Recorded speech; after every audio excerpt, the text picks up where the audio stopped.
नमस्कार मित्रों, मैं आशीष सराफ एक बार पुनः आपके सामने प्रस्तुत हूँ और ज्योतिषी के एक नए एपिसोड के साथ, जहाँ पर हम बात कर रहे थे विभिन्न लग्नों में राजयोग के बारे में। तो उसी कड़ी को आगे बढ़ाते हुए मित्रों, आज हम बात करने वाले हैं मिथुन लग्न में राजयोग और नीच भंग राजयोगों का सृजन कैसे होता है। मित्रों, जैसा कि हमने आपको पहले ही बताया है कि राजयोग का संबंध जो है, यहाँ पर व्यक्ति जो जातक होता है कुंडली में राजा तुल्य जीवन जीता जो है, राजा तुल्य पशु की संपदा धन वैभव ऐश्वर्य होते हैं, तो उसको हम राजयोग का सृजन मानते हैं। और यहाँ पर प्राचीन जमाने में बहुत सारे योग होते थे, राजा महाराजा होते थे। तो चूँकि आज वो रह गए हैं, उनके स्थानों पर मंत्री, मिनिस्टर, कैबिनेट मंत्री, राष्ट्रपति, राज्यपाल, प्रधानमंत्री, IAS अफसर, बड़ा अधिकारी, बड़ा व्यापारी, और इन सब ने इसको ले लिया है। क्योंकि आज धारणाएं, विचार सब चेंज हो गए हैं, तो आज के परिप्रेक्ष्य हमें राजयोग को देखना पड़ेगा। तो आइए देखते हैं मिथुन लग्न में किन ग्रहों से किस प्रकार से राजयोग का सृजन होता है। मित्रों, जब आप अपनी जन्मपत्रिका उठाएंगे और देखेंगे अपनी जन्मपत्री में, तो एक ऐसा लग्न चक्र बना हुआ होता है जहाँ पर लग्न चक्र लिखा होता है, और यह लग्न चक्र प्रथम भाव होता है। यहाँ पर होती है आपकी तीसरे नंबर की राशि, यानी मिथुन राशि होती है, तो यह मिथुन लग्न कहलाता है। अब मिथुन लग्न में मित्रों क्या होता है कि जो मेन ग्रह जो होते हैं, केंद्र के ग्रह और त्रिकोण के ग्रह, तो केंद्र के ग्रह और त्रिकोण के ग्रह ही जो है मित्रों मिल करके राजयोग का सृजन करते हैं, क्योंकि वह शुभ फलकारी माने गए हैं ज्योतिष में। तो यहाँ पर हम देखेंगे मित्रों, मिथुन लग्न में जो है सबसे पहले हमें किसी कुंडली को देखने के पहले मैंने पहले बताया है कि लग्नेश की स्थिति को जरूर देख लीजिए मित्रों। लग्नेश कुंडली बलवान है, शत्रु क्षेत्रीय नहीं है, नीच का नहीं है, नवमांश में और स्वनवमांश में स्वग्रही है, तो वह अच्छा होता है, क्योंकि एक स्वस्थ व्यक्ति ही होगा जो विभिन्न योगों का भोग करेगा, राजयोग का भोग करेगा। अगर आप स्वस्थ नहीं हैं, आप शरीर से क्षीण हैं, तो आपकी कुंडली में कितने ही सारे योग क्यों न बन जाए, वह उनका कोई मतलब नहीं होता। तो सर्वप्रथम तो आप लग्नेश को देखिए मित्रों कि लग्नेश यदि कुंडली में स्वराशि का है, उच्च राशि का है, उच्च के नवांश में है, स्व के नवांश में है, और आपके मित्र ग्रह में है, और प्राप्त दृष्ट नहीं है, पाप युद्ध नहीं है, त्रिभाव में गया नहीं है, तो यह एक अच्छी योग है। तो यहाँ पर हम देखेंगे क्योंकि बुध जो है यहाँ बनते हैं, तो अब यहाँ सर्वप्रथम बुध से ही हम स्टार्ट करते हैं कि यदि मिथुन लग्न में बुध, क्योंकि यहाँ पर चतुर्थेश भी है और लग्नेश भी है, अपने उच्च राशि में विद्यमान हो जाती हैं, मतलब कि कन्या राशि में, तो आप यह पाएंगे कि वह व्यक्ति जो होता है स्वकर्मों से राजयोगी होता है। उसे जो है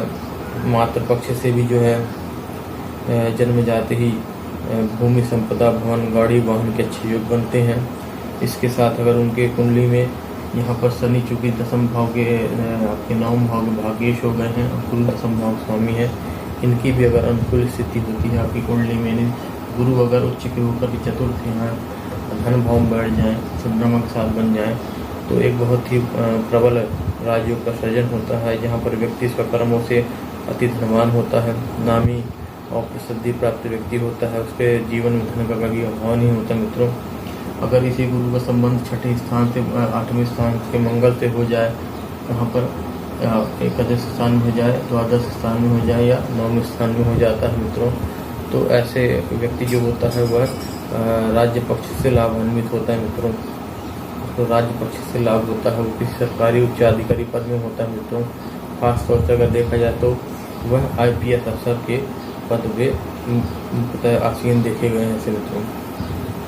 इसके बाद हम बात करेंगे शनि ग्रह की बात करेंगे। शनि और गुरु जो कि 9वें से 10वें से होते हैं, तो अगर हम कर्म को लेकर के राज्य की बात करें तो जिस जातक की कुंडली है मिथुन लग्न की, अगर वह व्यक्ति हम कर्म से संबंधित राज्य को अगर देखना चाहते हैं, तो हमें मुख्य रूप से दसम भाव और नवम भाव की स्थिति में ऐसे ग्रहों की जो स्थिति होती है उसको देखना पड़ता है। अब यहाँ पर अगर हम गुरु चौथे स्थान पर उच्च हो जाते हैं, चंद्रमा के साथ हो जाते हैं, शनि उठ करके पंचम स्थान अपने उच्च राशि शुक्र के में आ जाते हैं, तो भी ऐसे व्यक्ति कुंडली में बहुत ही अच्छे राजयोग का सृजन होता है।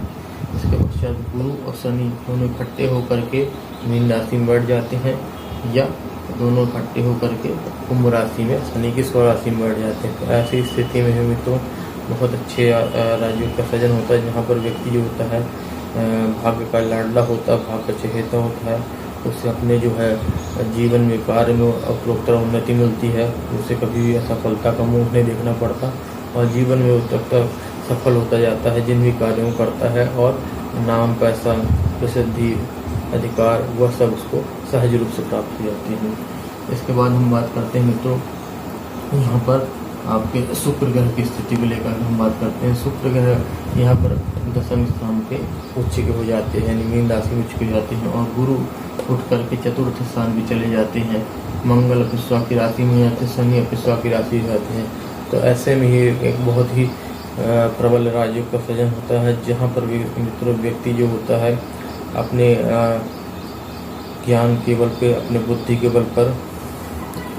किसी पर्टिकुलर कार्य क्षेत्र में उन्नति प्राप्त करता है, ख्याति प्राप्त करता है, जिसके माध्यम से अतुलनीय धन, संपदा और वैभव, ख्याति उसको प्राप्त होती है। वो भाग्य का लाडला भी होता है और बहुत प्रसिद्धि प्राप्त व्यक्ति होता है। अब हम बात करेंगे नवम भाव में। नवम भाव के जो स्वामी अधिपति ग्रह हैं वो गुरु ग्रह हैं मित्रों। गुरु ग्रह जो होते हैं यहाँ पर दशमेश भी हैं और सप्तमेश भी हैं। अगर यह गुरु ग्रह अपने उच्च राशि में हो जाते हैं या स्वराशि में स्वयं मीन पे हो जाएं, और यह कि सप्तम भाव में आपके बैठे हो, विराजमान हो, प्लस उस पर चंद्रमा की दृष्टि हो जाए मित्रों, बुध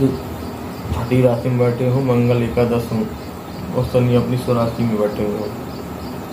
पंचमेश हो जाए, तो ऐसे में एक प्रबल राजयोग का सृजन होता है, जहाँ पर मित्रों व्यक्ति जो होता है एक बहुत बड़ा व्यापारी हो सकता है और बड़ा अपने नगर क्षेत्र का बहुत प्रतिष्ठित व्यक्ति हो सकता है। उसकी जहाँ पर शादी हुई हो जिस घर पे पर भी, यानी उसका ससुराल पक्ष भी बहुत प्रसिद्धि प्राप्त व्यक्ति हो सकते हैं उसके ससुराल पक्ष के, और उसकी जो पत्नी होती है जिससे उसका विवाह होता है वो भी काफ़ी विदुषी या विद्वान प्रकृति की होगी, और हो सकता है मित्रों कुंडली में अन्न जो अगर उत्तम है तो वह व्यक्ति की पत्नी जो होगी वह भी राजयोगकारी होगी। ऐसे यहाँ पर राजयोग सृजन होता है सातवें घर से गुरु के। अब हम बात करें मित्रों अन्य राजयों के बारे में। अगर इस कुंडली में सूर्य जो तृतीय है वह एकादश स्थान में उच्च के हो जाते हैं मंगल के स्थान में, और मंगल के साथ हो जाते हैं मित्रों। मंगल उठ करके आपके या तो छठे स्थान में हो जाए या लाभ स्थान में हो जाए, और बुध आपकी छठी राशि बुद्धि में हो जाए, गुरु अपनी राशि में गुरु के मीन के गुरु हो जाए, और शनि अपने भाग्य स्थान में बैठा हो, तो इसमें भी एक बहुत बड़े राजयोग का सृजन होता है। तो जहाँ पर व्यक्ति जो होता है अगर वह छठे भाव से संबंध बनाता है तो निश्चित तौर पर मित्रों में व्यक्ति जो होता है राज्य पक्ष से लाभ प्राप्त करता है, बड़ा ठेकेदार हो सकता है, सरकारी गवर्नमेंट कॉन्ट्रैक्टर हो सकता है मित्रों में, और गवर्नमेंट से वह लाभ प्राप्त करता है, और नाम, ख्याति, यश, पैसा उसके पास सब कुछ सहज रूप से आता है। तो यहाँ पर जो मूलभूत सिद्धांत मित्रों वह यह है कि कुंडली में जो भी व्यक्ति जो भी योगकारी फल होते हैं किसी भी लग्न में, वह ग्रह यदि आपकी कुंडली में लग्न ये चतुर्थी या पूर्ण भाव में उच्च के हो जाते हैं, और वह ग्रह नवांश कुंडली में, ये नवांश कुंडली होती है मित्र, जहाँ पर भी वह अपने स्वनवांश में हो जाए, मित्र नवांश में हो जाए तो ग्रह और शत्रु पक्षीय स्थान में न हो, तो आपका कुंडली में राजयोग का सृजन हो जाता है। फिर वह राजयोग की आपको जो है फल की प्राप्ति कब होती है मित्रों, कि जिस भी भावाधिपति से राजयोग का सृजन होता है कुंडली में, तो आपका राजयोग उसी पर्टिकुलर जो है फील्ड में आपको उन्नति तरक्की दिलवाएगा, आपको ख्याति दिलवाएगा, और आप एक राजा तुल्य जीवन की जो है प्राप्ति करेंगे, और ऐसे यार राजयोग सृजन होता है। इसके बाद हम बात करते हैं मित्रों नीच भंग राजयोग की। नीच भंग राजयोग क्या होता है मित्रों? नीच भंग राजयोग वो होता है मित्रों कि जब आपके लग्न पत्रिका में कोई भी केंद्र या त्रिकोण का ग्रह जो होता है अपनी नीच राशि में होता है। इस कुंडली में अगर हम मान लें कि यहाँ पर सूर्य जो तृतीय से या बुध यहाँ पर जो लग्न छठे में बुध जो है यहाँ अपनी नीच की राशि कौन सी मीन राशि होती है बुध की, 12वें स्थान में बढ़ जाते हैं, यानी 12वीं राशि में 10वें स्थान में बैठते हैं, तो बुध नीच हो जाएंगे। किंतु वही ग्रह अगर आपके यहाँ पर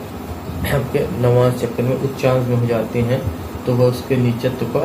खत्म कर देता है और वह जो ग्रह होता है वह जातक को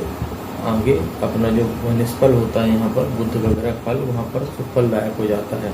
तो उसका नीचत्व भंग जाता है। एक तो यह शर्त हो गई। दूसरी शर्त हो गई मित्रों, यदि बुध यहाँ पर या लग्न कुंडली में कोई भी ग्रह नीच का हो जाता है तो वह जिस राशि में नीच का होता है मित्रों, उस राशि का अधिपति ग्रह, जैसे अगर बुध यहाँ पर नीच के होते हैं मीन राशि में, उसका अधिपति ग्रह गुरु है। गुरु अगर उसी लग्न पत्रिका में उच्च हो जाते हैं, उच्च यानी मतलब चतुर्थ राशि कर्क में उच्च हो जाते, तो वहाँ पर अगर गुरु उच्च हो जाते हैं तो ऐसी स्थिति में भी आपके बुध के जो नीचत्व होता है वो भंग हो जाता है और उस हर संबंधी जो प्रतिफल होते हैं वो अच्छे हो जाते हैं। तो उससे भी एक नया राज्य का सृजन होता है मित्रों, जिसे हम नीच भंग राज्य कहते हैं। ऐसी स्थिति के बाद यहाँ पर अगर शुक्र उच्च के हो जाते हैं, अगर गुरु है वो यहाँ हो गए, तीसरी कंडीशन होती है मित्रों कि अगर यहाँ पर बुध उच्च के हो गए, नीच के हो गए, और तो इस राशि में कौन सा ग्रह उच्च का होता है, अगर वह ग्रह अपनी इस राशि में उच्चांश में बैठा हुआ तो भी नीचत्व वाले ग्रह का नीचत्व भंग हो जाता है और वहाँ से एक नीच भंग राज्य का सृजन होता है। क्योंकि यहाँ पर मीन राशि में जो हम देखते हैं कि शुक्र अगर बैठ जाते हैं तो वह उच्च के हो जाते हैं, तो भले बुध यहाँ पर बैठे हों नीच करके, लेकिन उनका नीचत्व भंग हो जाएगा और वह अपने शुभ फल को देने बंद कर देंगे और उसका जो शुभ फल प्राप्त होने लगेगा वो शुक्र ग्रह उनको शुभ फलत्व मिलने लगेगा उस पर्टिकुलर राशि से संबंधित। तो यह होता है तो नीच भंग राजयोग। तो अभी ऐसे ही और इन राजयोगों का फल प्रतिफल हम लोग को कब मिलता है,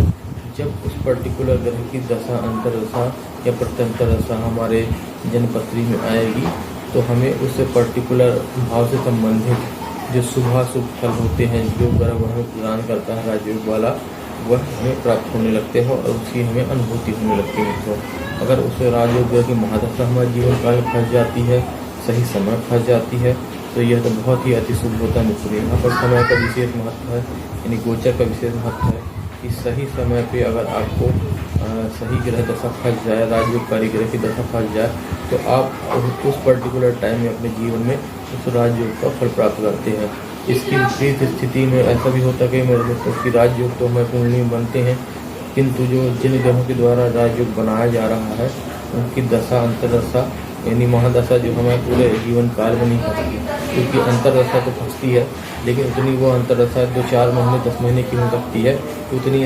प्रभावी नहीं होती है। लेकिन अगर महादशा उसकी हमारे जीवन काल में फंसती तो हम एक बहुत लंबे टाइम के लिए उसके जो सुख फलों का भोग करते हैं। और कई मरतबा ऐसा होता है कि जीवन के प्रारंभिक दिनों में या हमारे जवानी के दिनों में यह दशाएँ नहीं फंसती, हमारे बुढ़ापे में आपने देखा होगा ये दशाएँ फंसती हैं, या आदमी बूढ़ा हो जाता है तब इन दशाओं का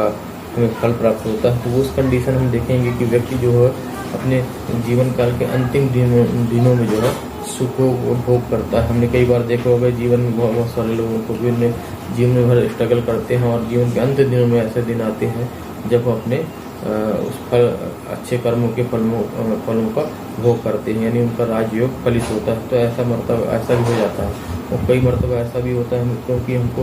बचपन से ही हमको राजयोग के फल प्राप्त होने लगते हैं, क्योंकि हम उस ग्रह की पर्टिकुलर दशा में पैदा ही हो जाते हैं जो हमें कुंडली में राजयोग प्रदान करता है या हमारी कुंडली में राजयोग का सृजन करता होता है। तो यह देखना बहुत जरूरी होता है मित्रों। राजयोग के बनाने वाले ग्रहों का बल का भी ध्यान रखना चाहिए, उनकी टाइमिंग का भी ध्यान रखना चाहिए, इसके बाद ही हमें किसी बात का प्रोडिक्शन करना चाहिए। तो यह है मित्रों मिथुन लग्न में राजयोग से संबंधित कुछ जानकारी आपके लिए। अब आपको मेरा वीडियो अगर अच्छा लगा हो तो आप मेरे वीडियो को लाइक करें, मेरे वीडियो को शेयर करें और मेरे चैनल को जरूर सब्सक्राइब करिए ताकि आपको नित नए ऐसे ही अच्छे ज्योतिष के ऊपर वीडियो प्राप्त होते रहें। आपकी कोई सुझाव हो मेरे लिए तो आप मेरे कमेंट बॉक्स में सुझाव दे सकते हैं। आपको मेरे से अपनी कुंडली के बारे में कोई भी जानकारी चाहिए हो तो नीचे वीडियो में